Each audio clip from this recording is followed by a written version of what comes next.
I wasn't going to upload this video, but after getting a shit ton of requests from my Mavic / Xiaomi experiment from yesterday, I thought, you know what, why not?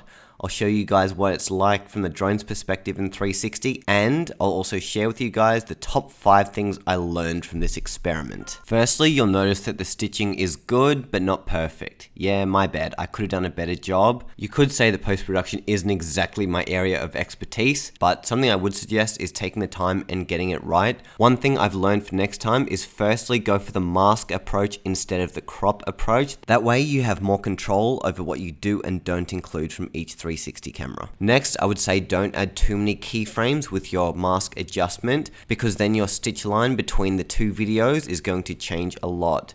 Play the video, change it only when the drone comes into shot, but not when it doesn't, and then keep going. Don't work backwards, work forwards. And damn, how cool is this? My little 360 cameras are flying around and giving an amazing 360 perspective. Can you believe I achieved this for under 2 grand? Like 20 or 30 years ago, this would have cost about 100 grand. You'd have to hire a helicopter and shoot on film, and you know what? You probably couldn't even do 360. So technology these days is crazy good for a complete buffoon like me to be able to do this. Tip number 3 is to treat drone moves like you would a camera slide. So you can be as messy as you want beforehand, but once you fly to point A, go in a slow, fluid movement so the drone doesn't move. If you start rotating and tilting the drone, then that's going to create issues with combining the two clips, so treat it like a camera slide or a dolly. Slow and steady wins the race. Even if you're going fast, just make sure the drone is level the whole time. This brings me to tip number 4, which is stabilization. Find the camera with the best stabilization possible. Ideally, you want 6-axis stabilization. The Xiaomi, the Insta360 One, and the Garmin Verb all do this. I think the Verb will be the best from my experiments, because even if a camera does have stabilization, it still can shake a little bit in winds like you're seeing here. You can level footage in post, but ultimately you don't want to have to rely on that. Stabilize it while you're shooting if possible. 5th and final tip, aka something I didn't do in this experiment, is shoot at 60 frames a second. The Xiaomi camera does have a 60 frames a second option at a lower resolution, and the Garmin Verb does now 4K at 60 frames a second. This will ensure a smoother ride, less jittering, and more latitude in post.